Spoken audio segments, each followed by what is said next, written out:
Hi, everyone. My name is Tori Pilbin. For those of you who do not know me, I am the Director of Alumni Relations here at Endicott College.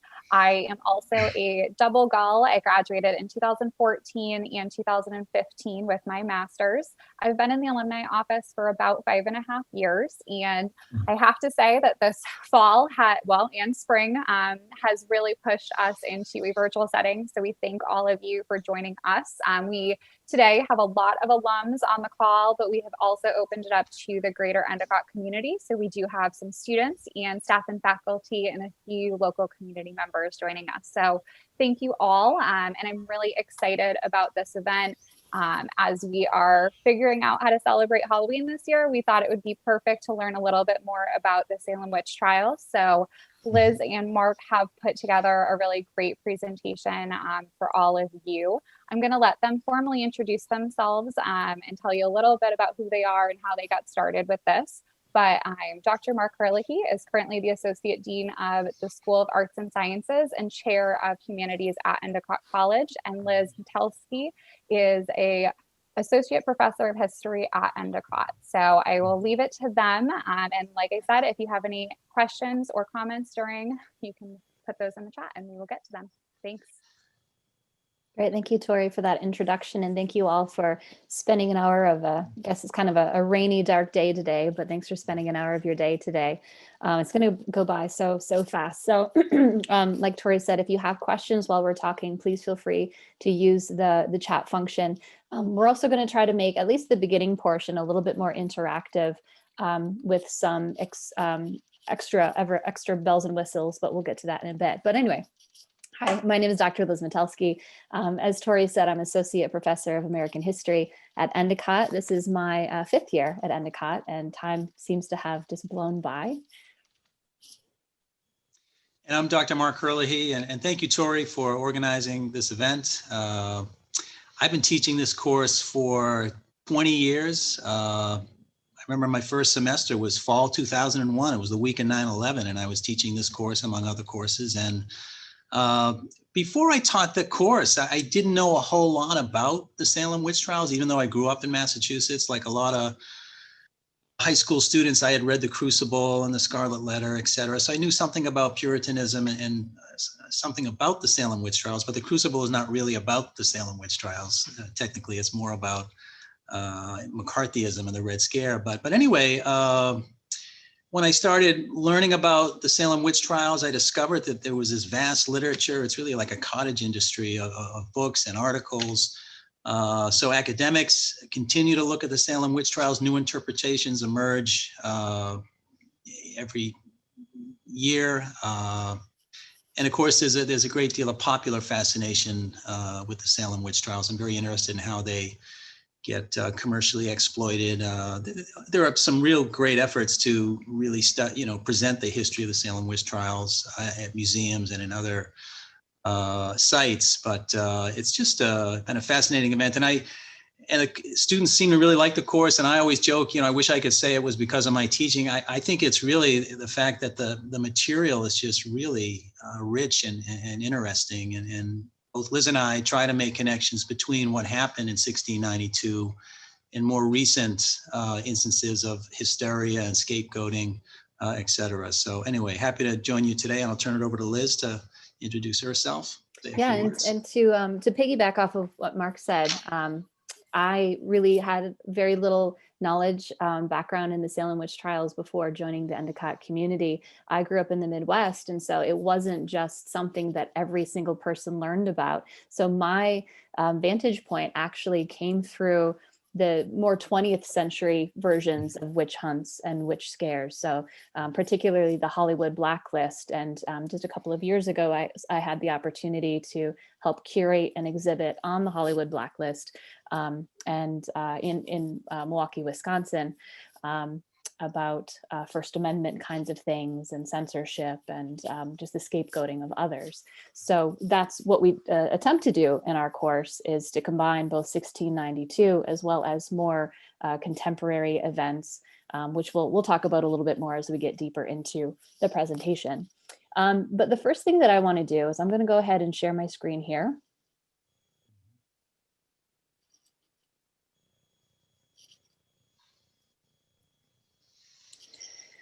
And I want to start off with this, this quote here: "Thou shalt not suffer a witch to live," because this is really where I suppose all the trouble came from.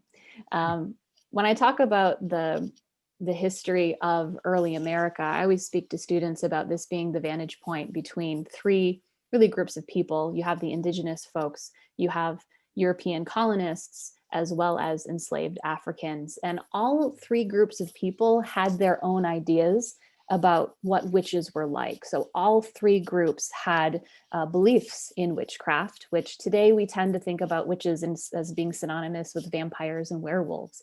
But I think our kind of the number one thing to remember is that just as God existed, the devil existed for those in the Judeo-Christian tradition.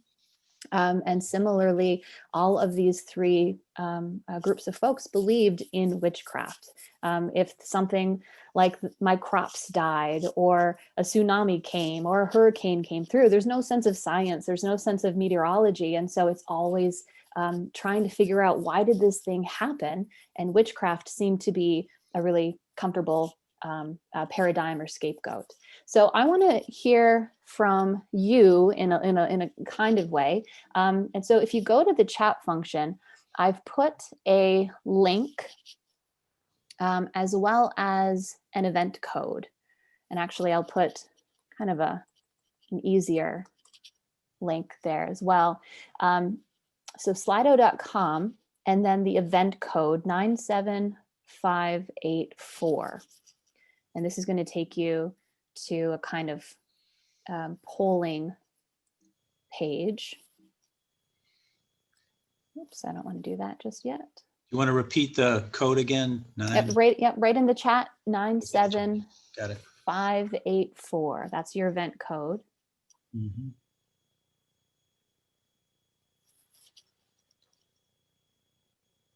And what you should see is this question. So I want to know from you folks, and you can answer it. You should be able to send as many words or phrases or ideas, but what comes to mind when you see the word witch? What do you think about when you see the word witch? What comes to mind?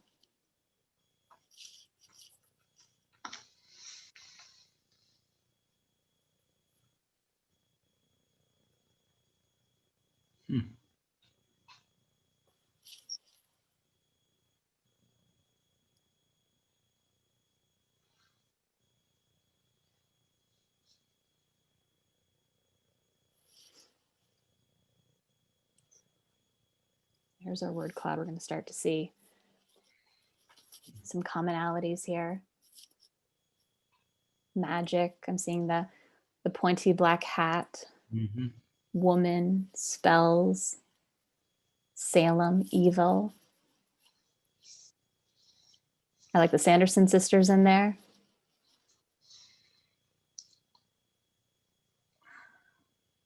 Oh, we got Wilmot Red in there. We've got a Salem aficionado in here. Bridget Bishop's in there too. Yep. Halloween, Mm-hmm. cauldrons, scapegoat, pagan.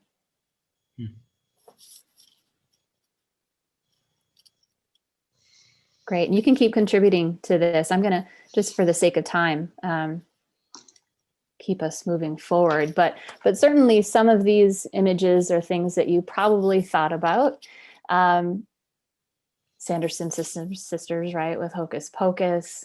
We've got the Wicked Witch of the West. We've got evil queen there and Snow White. So these are the kinds of things that we have come to think about when we think about witches and witchcraft. And again, it seems more connected to Halloween as opposed to what the Puritans might have thought. But what I want to identify is that even though we have our own ideas of what witchcraft, they're the Puritans as well, the groups of folks that are predominantly in this area that were involved in the Salem witch trials, they too had their own ideas about what made a witch and what witches looked like and the kinds of powers that witches were able to do.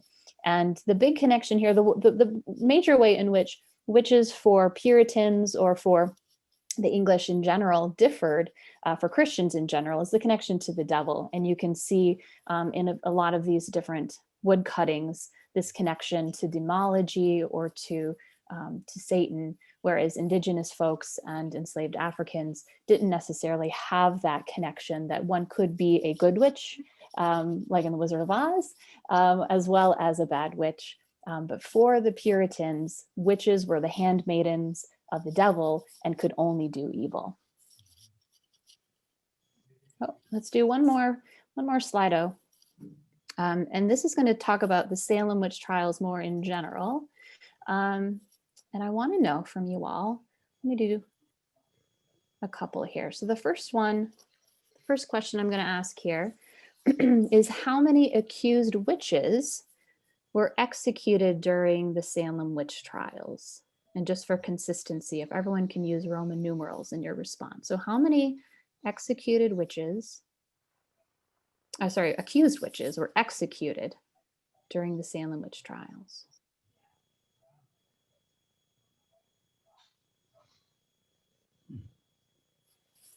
Go to.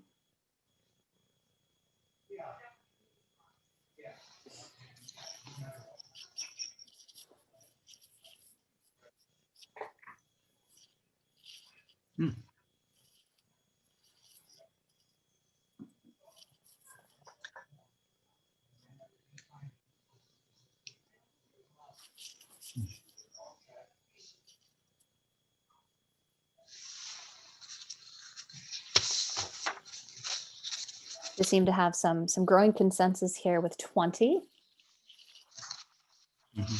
as much as 250, as few as 12.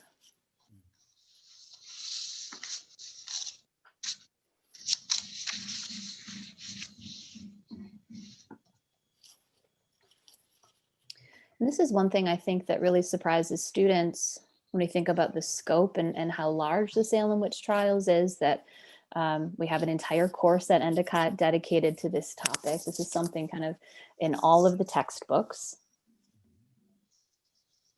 When we talk about numbers compared to those that were persecuted and executed in Europe, at least one historian has argued that this is a kind of a forgettable blip in American history.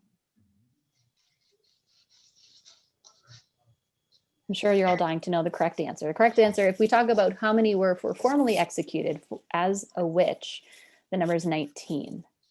If we add Giles Corey, who was pressed to death, the stones, then we get to that number 20. I've got one more Slido for us, and then I'm going to let Mark talk, I promise. No, I would just add too that at least 4 or 5 died in prison as well. And so they weren't executed, but they were certainly victims, casualties of the trials. Yeah, and those numbers fluctuate, but yeah, definitely pretty commonly you'll see 25 victims. So which location was home to the most number of accused witches?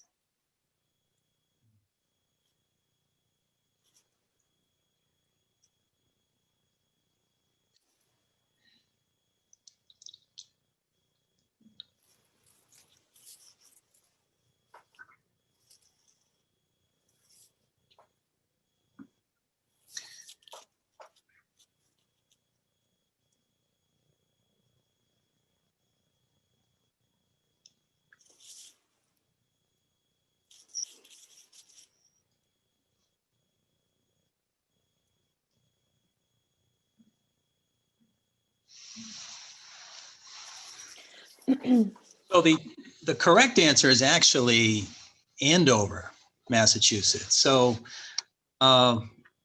people think of the Salem witch trials as being a Salem story, and it certainly was in many ways, but the Salem witch trials was really a regional phenomenon. There were over 150 accusations, and people were accused throughout the North Shore.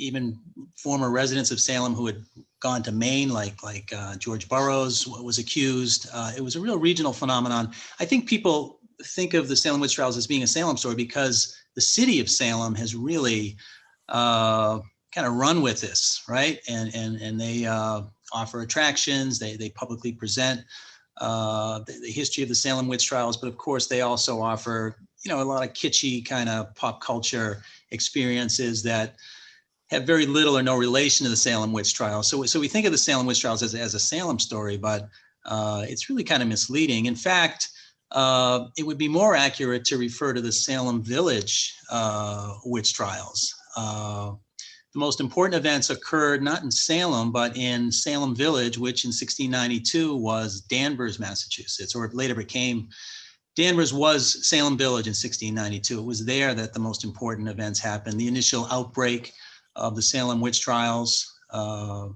Salem Village parsonage was in present-day Danvers, and the home of the minister, Samuel Parris.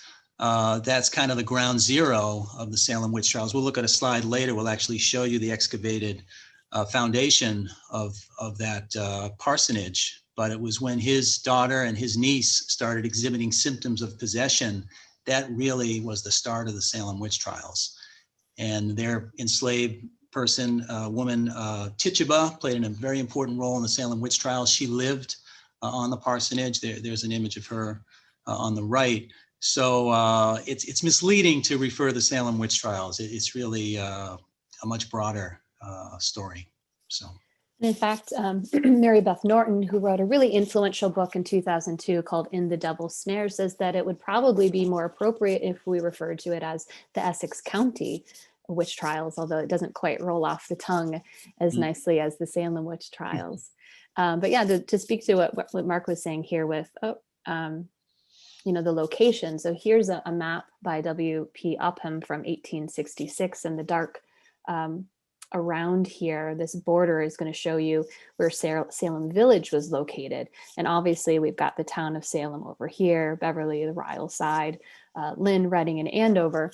When we think about, again, as Mark was saying, the Salem witch trials, one might believe then that the town of Salem was really the epicenter of this, but it's really going to be Salem Farm, Salem Village, which even though it's just a couple of miles from the city of Salem or the town of Salem and the ocean, this is wilderness, right? This is a struggling agricultural outpost compared to the more booming mercantilistic environment that's happening in the town of Salem. And for some historians, they've argued that it's that economic anxiety or animosity between the town of Salem and Salem Village that helps us to understand the accusers versus the accused. Mark also talked about Tituba, and I've always found her to be a really interesting story as it relates to what we think we know about the Salem trials. And for those of you on video, quick show of hands, how many of you have seen the 1996 Crucible, the Hollywood version of the Crucible with Winona Ryder and Daniel Day-Lewis? Yeah, I always show a clip, the opening clip of that in my class. And it's such a dramatic beginning. You have the daughters of Salem. It's darkness. They're in the forest. The pale moonlight is shining down on them. Tituba, who in this version appears to be an enslaved Black woman with kind of this affected Creole accent as she appears in the original Crucible in the play version. And they're all taking their tributes to Tituba so that they can get the affections of some young man in Salem. And they go around the circle and they throw their tributes into the fire. And then you have Winona Ryder as Abigail Williams, and she wants John Proctor, and she, in a fit of passion, smashes the chicken on the ground and eats its blood, and the girls go wild. And that didn't happen. None of that happened. It's a great Hollywood lens. It's a great way to start. And I think that that's one of the fascinating and challenging things about the Salem witch trials is that it doesn't have a really tidy beginning and it doesn't have a tidy end, right? It starts in kind of this slow moving fashion until we get to kind of the peak of the trials. and then it kind of fizzles out at the end. It's far more satisfying if we can just have these bookends. And in reference to Tituba, even though she appears as a Black woman in The Crucible in the 1996 film, and she is identified basically as being an enslaved African American by Arthur Miller, the author of The Crucible, what we know about her is very limited. She appears in the original documents in her arrest warrant as Tituba, an Indian woman. And we know that the Puritans could identify between Indigenous people and enslaved Black people. And there were accused witches, women of color, Black women, Candy, Mary Black, and they were identified as being Black women. And so what we know about Tituba is that she's not African, she's not indigenous to North America, but rather was indigenous to South America. And at some point in her youth, she was kidnapped, she was sold into slavery in Barbados, and that's where she and Samuel Parris, the minister of Salem Village, that's really where their story begins. And she travels as his enslaved worker, as a enslaved woman, from Barbados to Boston, and then later on to Salem Village. And I had this image here where you can see kind of this old crone who looks like this voodoo priestess, and she's frightening the children. And again, there's no evidence whatsoever that she taught the girls magic, that the girls were dabbling with magic, and that this frightened them and they started to have fits. All we know is that at some point in January of 1692, that Betty Parris and Abigail Williams started to experience fits. And I would just add, Tituba has really been unfairly scapegoated, and she was described by playwrights, historians, and others throughout the 19th, even into the 20th century, as the root of all the evil that unfolded in Salem. And it's been, again, she's kind of, she serves as the racialized other, right, that caused all the trouble, and there's really no basis for that. She was the first to confess. However, there's evidence that she did so under duress, and she did name, I think, 8 other women who she said, were accomplices or were involved in witchcraft, and her confession became really critically important in the Salem witch trials. It really confirmed people's worst fears that, witchcraft, had come to this region. Because initially they were trying to use prayer and fasting, and they didn't necessarily jump to conclusions right away. I should say the minister that examined her was John Hale. There's an Endicott connection. Hale Street is named after John Hale, and he tended to the girls initially, but after a while, people concluded that it must be witchcraft, and to have this outbreak in the home of the minister was a real problem. So things just mushroomed from there. And in Tituba's confession, I always find it really interesting because of her own really multicultural background. And as I mentioned before, really all people in this time believed in witchcraft, and they all had their own different beliefs. And you can hear that in her testimony, this blending of Arawak Indian, of West Indian, of even Puritan ideas about witchcraft. And essentially she tells the magistrates everything that they want to hear, and yet reveals nothing. And she always presents herself as being the reluctant witch, that she loved Betty Parris, that she was doing this when she confesses to being a witch, she says that this was a reluctant thing, that the devil came to her in the form of a man, and but essentially that she did not go to this willingly or cheerfully, that the entire time she was doing it to protect her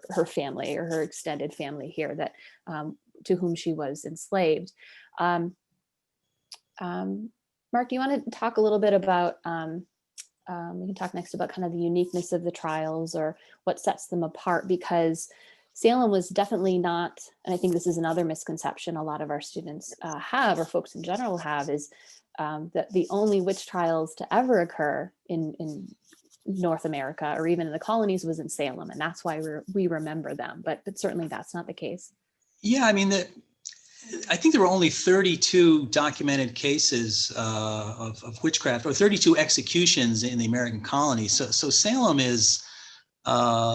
accounts for 19 of those. So Salem is a huge story. There was a 20-year period in the 19th century between 1647 and 1663. Connecticut actually led the American colonies in executions of witches. There were 7 executed in that period. And I get a lot of students from Connecticut. They're always surprised to hear about that, because again, Salem kind of dominates the story of witchcraft in the American colonies. But the trials were, a challenge. A lot of witnesses used spectral evidence. Spectral evidence was admissible in court. So you could claim that someone's spirit came and tormented me while I was trying to sleep. So there were all claims like that. And you didn't need physical evidence. You didn't need somebody to corroborate the evidence. It was, and also the accused did not have legal representation. We think of a modern trial today where everyone has the right to counsel, but that was not the case in 1692. And also this idea of double jeopardy, which is a kind of a fundamental part of our justice system. If you're acquitted, you cannot be retried for the same crime. That wasn't the case in 1692. Rebecca Nurse, 73-year-old woman from Salem Village, again, present-day Danvers, Mass. And her house still stands. It's the Rebecca Nurse homestead in Danvers. It's a great attraction to visit. She was acquitted or found not guilty. And then the judge essentially asked the jury to reconsider. And then she was found guilty and executed. So the trials were,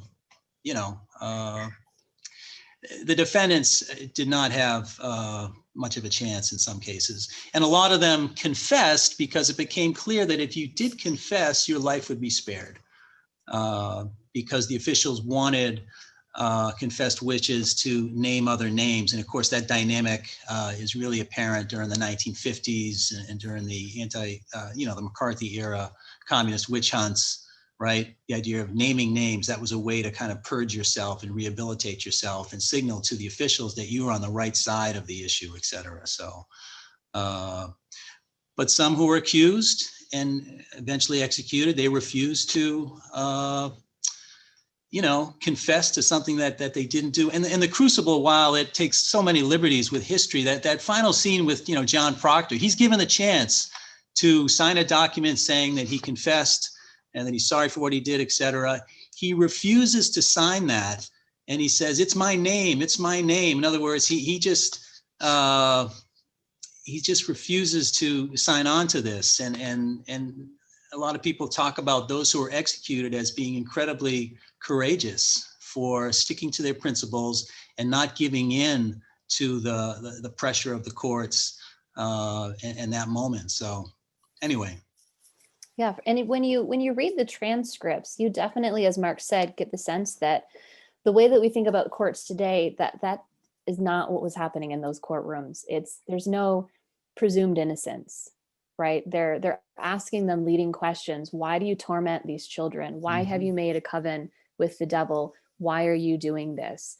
It's almost as if they are the police officers or detectives grilling a suspect, as opposed to an impartial judge waiting for the facts to be presented to them.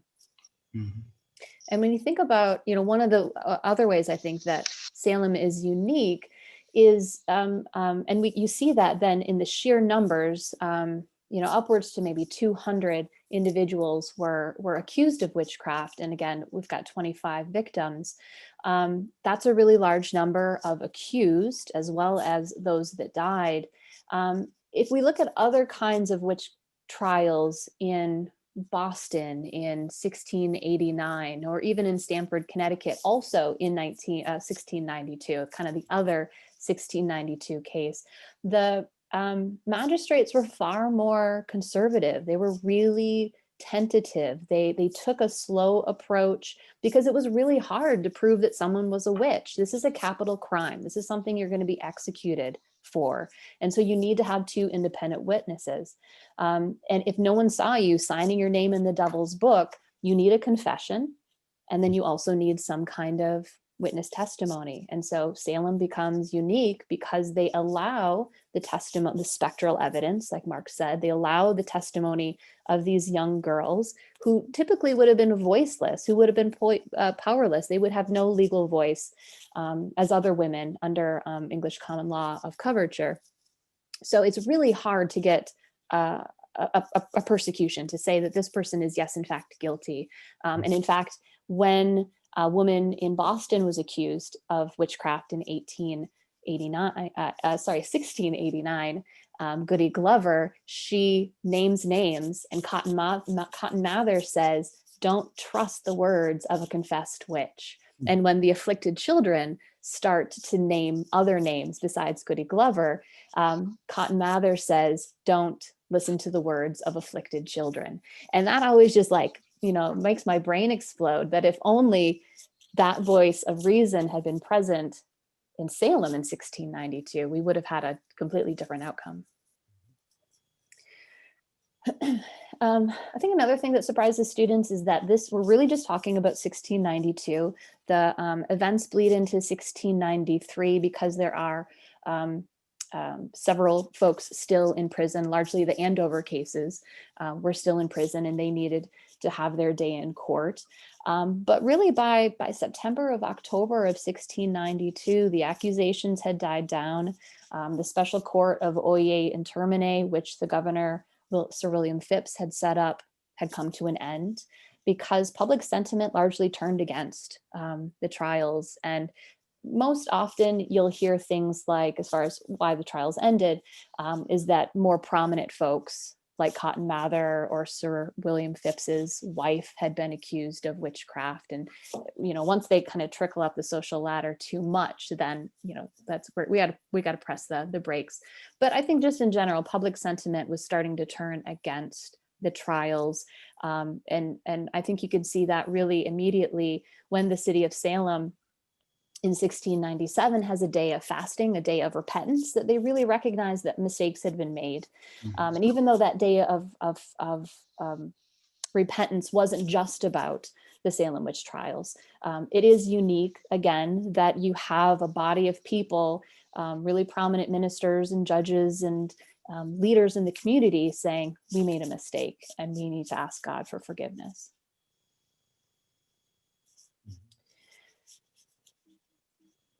Let's see here. If we can talk about, Mark, a little bit about what we do in the course in regards to our modern day witch hunts. Yeah, I mean, I always tell my students that history is most interesting and most relevant when we can make connections between the past and the present. And, no two events are exactly the same. There's the conditions and the various factors that come into play. The values of an era, everything's different in some ways, but when you start looking at moments of hysteria and scapegoating throughout American history, you definitely start to see patterns. And I think that's definitely true with the various Red Scares. We're familiar with the one in the 1950s, but there was an earlier one in 1919. It was grave concern over immigrants and radicals, right? The Bolshevik Revolution had occurred not long before. There was this fear that America could turn red. Of course, America had not just one communist party for many years, but even two communist parties for a time. So there was this real concern about, the infiltration of communists. Here you see some posters. Is this tomorrow America under communism, and the flames destroying the American flag, and some other images here. There was even a poster from the era, is your bathroom breeding Bolsheviks, right? And it was an advertisement, I think, for some bathroom cleaner. And but that kind of reflected attitudes at the time. So we look at later in the course, usually in the last third of the course, modern witch hunts like anti-communism. We also look at the climate in the United States following the bombing of Pearl Harbor. And of course, that event was really kind of the 9/11 of its day, and it really threw the country into great fear and turmoil. Again, the first time I taught this course was that week of 9/11. And Japanese Americans, were viewed as the enemy. There was this fear that Japanese Americans who, even if they were American citizens and had been born in the United States, that somehow they would be loyal to the Emperor of Japan. There was this concern with internal subversion, just like the devil coming into a community. So officials decided, and Franklin Delano Roosevelt issued an executive order to put Japanese Americans, 70% of whom were American citizens, put them in detention centers throughout the West in remote areas. They didn't want them near major cities or industrial areas because they felt they might engage in sabotage. There was no evidence that any of them had ever committed a crime, but it was deemed at the time as a safety measure. So they were essentially rounded up and forced to leave their homes, and many of them lost businesses. And there's this one very, very poignant story of a family had this great China collection, and white people saw what was happening, and they're like, gee, I can get some stuff at really cheap, because people were selling their belongings. They didn't know when they'd be back. And this one woman decided to destroy her fine China collection, rather than just essentially give it away, because they had no leverage to bargain for a good price. So 120,000 Japanese Americans were interned, in many cases for up to 4 years. Again, about 70% of those were American citizens. And history is always full of irony and paradox. And one way you could avoid internment if you were Japanese Americans is if you agreed to serve in the military. And of course, Japanese Americans served with distinction in the military. And it's just kind of ironic, your parents are back home in a detention center, and your younger siblings are back home in a detention center for up to 4 years. Meanwhile, you're in Europe in fighting World War II to protect democracy and fight these fascists. It's just really ironic. So we look at, again, the internment of Japanese Americans, and the climate was such that both Time magazine and Life magazine ran articles instructing readers how to distinguish people of Japanese descent from people of Chinese descent. And they said, oh, if you look for this feature on their face or the shape of their face, you can tell. And I always make the connection with the Salem witch trials, because there was this belief that witches had physical traits. They had the witch's teeth, right? A mark on their body that was proof that they were a witch. And of course, female accused witches were inspected. They were required to strip down, and they were examined for these marks on their bodies. So anyway, so the Japanese internment is an important event that we look at. And you want to talk about the 80s and the AIDS epidemic and the fear that AIDS created? Yeah, so in addition to the first and second Red Scare, as well as the Japanese internment camps, we also speak then to the AIDS epidemic, HIV, and the stigma that created amongst within the gay community. And speaking about Life and Time magazine, is this central cover right here. Now, no one is safe from AIDS. I'm sure you all know that when HIV/AIDS was first detected, it was actually referred to as GRID, the G standing for gay, and this was also known as a gay cancer because it was only seen in, at that time, it was only really present, or that's what the doctors believed, in the gay community, as well as with intravenous drug users. And because of that position, then many folks have argued that the federal government was really slow in their response to finding treatment, to getting education out there. And because, unlike the Japanese Americans' external features, because you can't tell necessarily who's gay, or you can't tell necessarily who has who is a hemophiliac, who might have contracted AIDS because of a blood transfusion. That was really kind of similar to communism. You didn't know who had AIDS. You didn't know who was gay. And so you have then this invisible fear, an invisible enemy in a way. And unfortunately, again, we still see a lot of stigma and connection at any kind of gay pride parade or any kind of gathering. You'll see a lot of protesters with signage like this. And there's that religious dimension too, because there were prominent ministers who said that AIDS was God's way of punishing homosexuals at the time. And they made these very public pronouncements about this. And in other words, we shouldn't have pity on them or rush to find a vaccine or a cure. This is God's punishment. That was the message. And really, when you only have stories like Ryan White and other young children, hemophiliacs who had gotten AIDS through blood transfusions, then we start to have rhetoric about here's innocent victims, and these are the right kind of victims, essentially, that we can now spend some money and dedicate resources in order to finding a cure, preventative measures, etc. But as long as it was seen as just something that only gay men got or that intravenous drug users got, then it seemed as though folks were content to really let this simmer. When we get to the very end of the semester, we typically have time then to talk as well about 9/11, anti-Muslim, anti-Arab rhetoric. We're getting close to our time here. I do want to make sure that we have time to get to questions, but I wanted to point out that we were able to secure a grant from the National Endowment for the Humanities.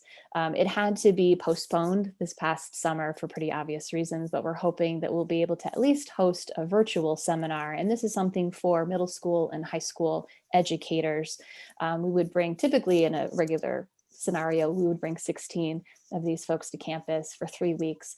And you can see the themes and the highlights. And we'd be able to go to historic sites and see the actual documents, which are at the court documents, which are at the Peabody Essex Phillips Library, as well as go to these historic sites, as Mark was referencing before.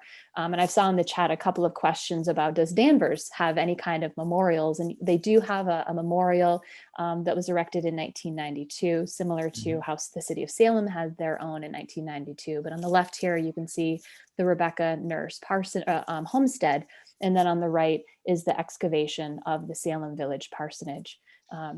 And that memorial in Danvers, they make a point of, and it's inscribed right on the stone, a memorial to the Salem Village witchcraft hysteria of 1692. So Danvers is like claiming it. It's not the Salem witchcraft hysteria, it's the Salem Village witchcraft hysteria. So it's interesting to see how these communities kind of, jostle for control in some ways. But Danvers, the presentations in Danvers are really tasteful and really well done, in part because this guy, Richard Trask, who runs the Danvers Archival Center and is a leading expert on the Salem witch trials. And actually he's part of our seminar. He's going to present. He's done a lot to promote understanding of the Salem witch trials in Danvers. So, but a lot of it too is, and we'll go to questions, it's economic. Salem had a very bustling downtown. They had department stores, and when the department stores moved away out to the suburbs, like the North Shore Mall or Liberty Tree Mall, Salem needed something to help generate tourism, and they seized on the Salem witch trials, and they came up with this witch city idea and haunted happenings, which originally was like a weekend in October, but now it's morphed into a month-long event. Of course, now it's canceled because of the pandemic, but Danvers, again, because of the North Shore Mall, which I guess maybe that's technically in Peabody, but because of the Liberty Tree Mall and more industry in general, Danvers doesn't have that economic imperative to, commercially exploit the Salem Village witch trial. So anyway. I think it's a tenuous position because one could argue that without witch capital, without witch economics, the city of Salem could have turned into any other struggling deindustrialized town. And so the question really becomes, how do you avoid being known as the city that makes money off of a tragedy, right? Communities don't choose necessarily if they become a site for dark tourism, but it's really ethically and morally imperative that we have historically accurate stories, that we are being tasteful and not selling t-shirts that, like I got stoned in Salem, a reference to Giles Corey, or selling bags of dirt that claim to be from Gallows Hill, the site of the executions. So it is, a really perilous tight walk, perhaps.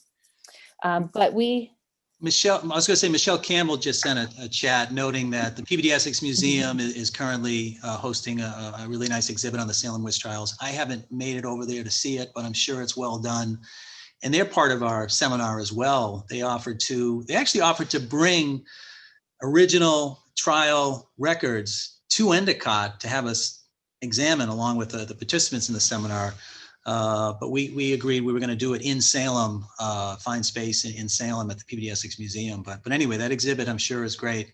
Maybe we can go to some other questions. Go ahead, Liz. Yeah, we definitely have some questions that came through the chat. One of them from Cassie's foot towards the beginning was, obviously politics had played a huge role within the witch trials. What role do you think could mental health or abuse or trauma have potentially played in the Essex County witch trials? Or was there clearly there was a lack of understanding, but if there had been a better one, would that have helped in any way? Well, one of the arguments, I mean, that's always the big question, is why did this happen, right? And who's at fault, who's to blame? And since 1693, academics and ministers and amateur detectives have all proposed their own reason. The historical consensus today is that this is kind of a perfect storm, that there's not one reason that this happened. There's not one group of people to blame why this spiraled so completely out of control. But there is definitely a really interesting theory, again, Mary Beth Norton in The Devil's Snare, 2002, who proposes that a number of the so-called afflicted girls, they were refugees from King Philip's War, or King William's War, and they were refugees from Maine, and that perhaps their afflictions were actually, they were suffering from PTSD.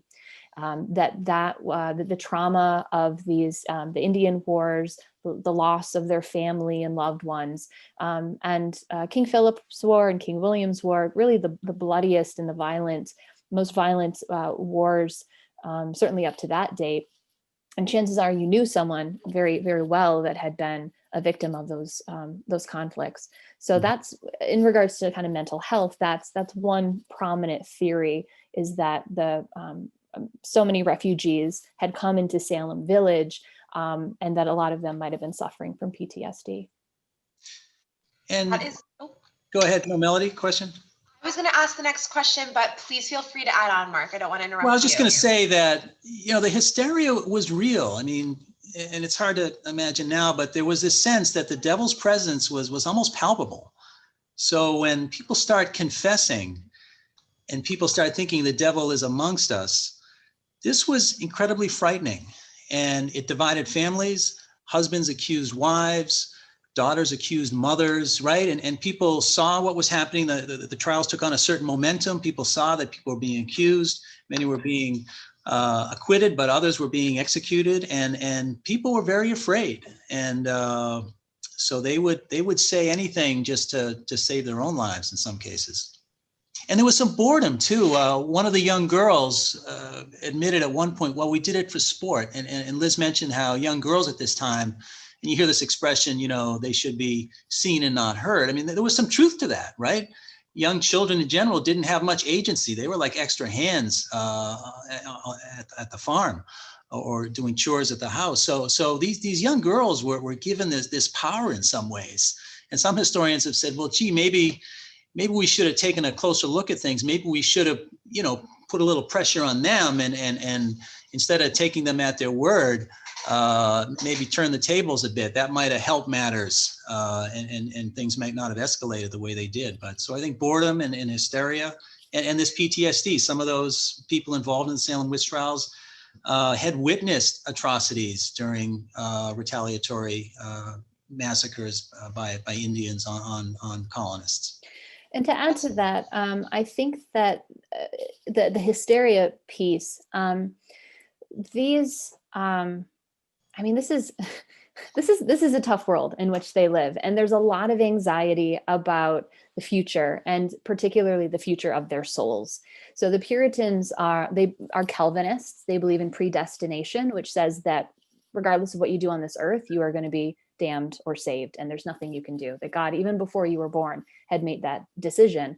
And for young children to think about their mortality, to think about the salvation of their souls, and I mean, they're being read not Good Night Moon at night. They're being read these stories about if you lie, you're going to hell, and they'll take walks through cemeteries, and they know the people that have been buried in these cemeteries. So this is a really violent, a really harsh childhood.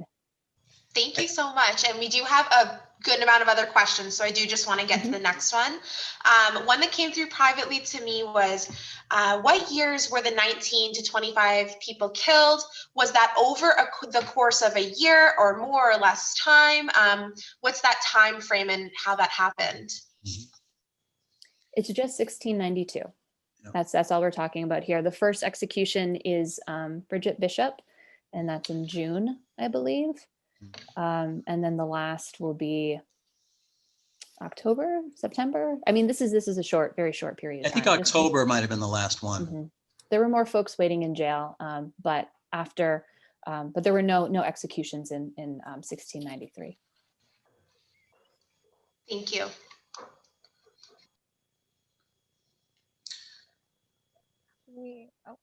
Go ahead. There's some other comments about, are there memorials in Andover? There's one in Raleigh, apparently, I saw in the chat. I've heard about, again, I know a bit about the Andover connection. I haven't really been to Andover. I've been to Andover, but I've never seen any memorials. Does anyone know if there are any memorials in Andover to the witch trials? To me, it would seem appropriate. I know there's a book that's all about the Andover witch trials. Is relatively new. I haven't yet read it though. Mm-hmm. But that's always an interesting piece. I think that historians need to spend more time with is Andover. And let me just for my own satisfaction, one of the projects that I'm working on with digital history is to create a sociogram of all of the individuals who were involved in the trials. And I've been working on this since 2016 with students, and every semester we add new accused witches and other Essex County folks and even beyond to this. And right now we're up to, I think, 912 people. But up here you can see the Andover cluster. They're all up here. Kind of Mary Parker is the center of their world. Wow. Liz has done a great job. Sorry. No, I was going to say that's an amazing amount of work there. Yeah, and it's really a fruit of this digital liberal arts and critical inquiry 2-year project that we had at the college. That was a Davis grant funded project, and Liz has done some great work with using these new technologies to understand the Salem witch trials. She actually recently published an article. It was published a month or two ago in a new anthology, and it was the lead article. And it's all about this project that Endicott students have been working on in their classes. So great. And Liz, I know that you mentioned that book about Andover specifically. A number of people in our chat today are wondering if you guys have any other great book recommendations that people could read up on about any part of this. Yeah, for sure. I maybe even just for efficiencies, I can just put them right in the chat, and then people will have the titles and the, I'm going to stop sharing here so we don't have to look at my desk anymore. No, that would be great. One other question that had come through was an interesting question about if there was any evidence that individuals who were convicted of being witches were on any type of magic mushrooms that they had possibly eaten from the area. Yeah, this is the ergotism theory. Linda Corporeal proposed this in 1976. So the timing is such that a lot of people might have been doing some shrooms and some LSD. That has been debunked, and it was debunked pretty in the exact same year. It tried to come back in 1981 with another article. And that article was yet again debunked, but it's a fun, students always have a lot of fun with the ergotism. Basically what it is that ergotism is a mushroom, and it grows on rye. and when there's certain humid conditions. And according to tree rings and Samuel Sewall's journal that said what the weather was like every day, the conditions were perfect, that ergotism would have, this was a great ergotism kind of growing season. We know that ergotism did happen in the region because people would talk about their livestock getting sick. So if the bread, that rotten bread, rye, was made into bread and you ate the bread, you're basically having a shroom hallucination. And so that argument goes to say basically that the afflicted girls weren't faking it, they were just having a bad trip. Not to get too technical about it, but the debunking says there's actually two kinds of ergotism: gangrenous, right? Gangrene, where your limbs rot off, and then hallucinogenic. And their diet would have been such in Puritan New England that they would have experienced gangrenous and not the hallucination kind of ergotism. So yeah, it's a fun theory, but it's for sure been debunked. And there have been other scientific theories as well. Lori Carlson Wynn wrote a book called A Fever in Salem, and arguing that these young girls were experiencing some common ailment. And I think to modern sensibilities, we like the idea of some scientific explanation to kind of just settle the matter, but both arguments have been debunked. Neither have been able to make a case. Well, if it was some medical condition, how was it that these girls in the courtroom could simultaneously show symptoms, start shrieking and going into convulsions, start and stop together almost at the same time? In other words, if you're really suffering from some medical condition, you can't, display symptoms when you want and not at other times. So, but I think it's interesting. There's this desire to find some scientific explanation. I just don't think there is one, but. Thank you. We got another question in that Yep. I think is an interesting one, especially for, all these people here from Endicott, which is in Beverly. Can you speak to the use of the witches' woods in Beverly for refuge by accused witches? I don't know a lot about it. I had heard there's a witches' trail, I think, on campus. There is. And I had heard that some accused women or women who heard that they were going to be accused use that trail to escape the region, but I don't know much about it beyond that. Liz, do you know? Same thing. It's always, that's what it's called on all of our maps, right? Is the Witches' Woods. And there's the old wives' tale that this is, what happened, but I haven't yet had time to really dig too deep into that yet. Mm-hmm. Great. Well, I think that we have answered all the questions that have come through. Melody and I have been monitoring, so I think we've got everything. This would be your very last chance to chat anything in if we did somehow miss a question. We did get one additional question just now. Sorry. That's right. No, that question is that person recently read that the reason Giles Corey would not confess or deny is that his property would not be seized, therefore allowing his family to remain and have an inheritance. Is this accurate? my understanding is that he refused to enter a plea because he felt if he did, and the trial itself started and got underway, that he would be convicted and his sons would not be able to inherit his land.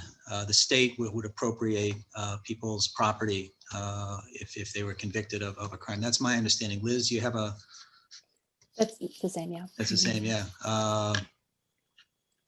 And he's the only person in colonial America who died under such circumstances. They piled stones on him to try to force him to enter a plea. And just before he died, they said, "Okay, you ready now to enter a plea?" He said, "More weight." Those were his final words, "More weight." And they added a few more stones and he finally gave out. But Well, hate to end on that note, but hey, you know what? That's perfect for exactly what we were talking about today. I just want to do one last thank you to everyone who joined us for the presentation today and really had such great insight in the chat. Lots of great questions, a lot of help. We will go through the chat as well and look at the number of book recommendations that were put through. And in our follow-up email, we will include a link to the recording of this session, and we will also put those book recommendations for those of you who might be frantically scrolling through the chat before we wrap up. We will send that all to you guys. And a huge thank you to our presenters, Mark Herlihy and Liz Metelsky. This has been such a great event. Thank you. And I It's hope been everyone had fun.